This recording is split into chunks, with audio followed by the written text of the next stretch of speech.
dacheedhaan olii waaqa biraa beeku tasan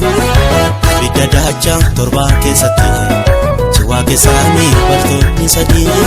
biiftuu gadii dacheedhaan olii waaqa biraa beeku tasan bidda daachaa torbaa keessatti si waaqessaanii bartoonni sadii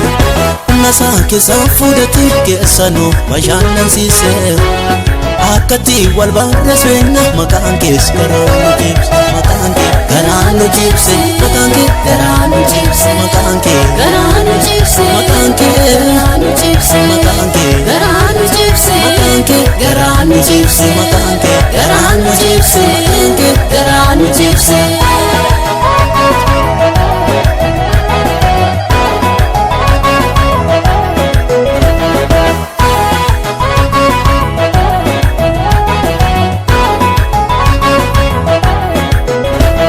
marra jaalamiyaa dubbiin sagalee keetii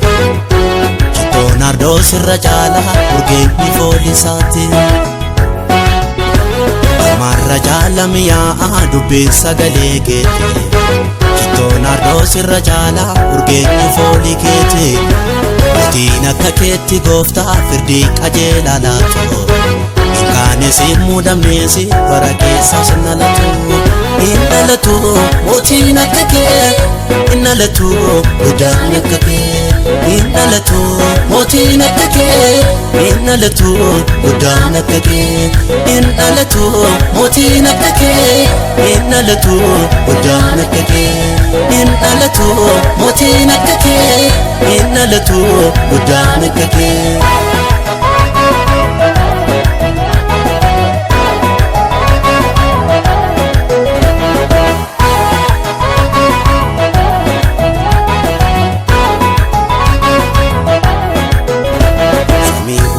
malee diriirsite uumteetta dachee keessaan gaarotaa dhiittee achi ol baasta utubaa malee diriirsite uumteetta dachee keessaan gaarotaa dhiittee achi ol baasta nyuuqa lubbuu qabu sumaan maqaa dhahata yeroo ati dubbattu dachee guutuu tollata innalatu mootiin akka kee innalatu gudaan akka kee innalatu mootiin akka kee innalatu gudaan akka kee innalatu mootiin akka kee innalatu gudaan akka kee innalatu mootiin akka kee innalatu gudaan akka kee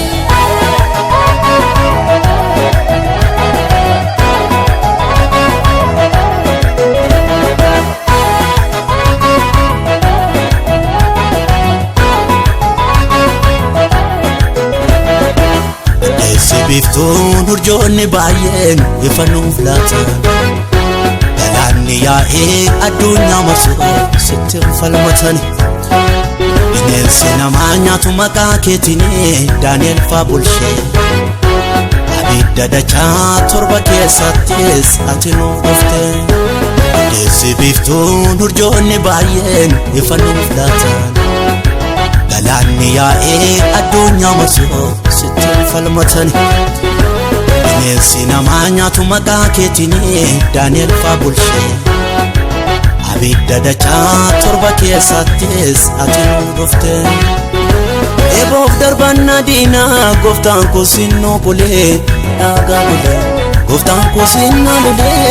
dhaagaa golee gooftaan koo sinnaa gaafa ati dubbattee biiftuun dhaabattee ture dhaagaa golee gooftaan koo sinnaa lolee dhaagaa golee gooftaan koo sinnaa lolee sinnaa lolee gooftaan koo sinnaa lolee sinnaa lolee gooftaan koo sinnaa lolee sinnaa lolee gooftaan koo sinnaa lolee sinnaa lolee gooftaan koo sinnaa lolee sinnaa lolee gooftaan koo sinnaa lolee sinnaa lolee gooftaan koo sinnaa lolee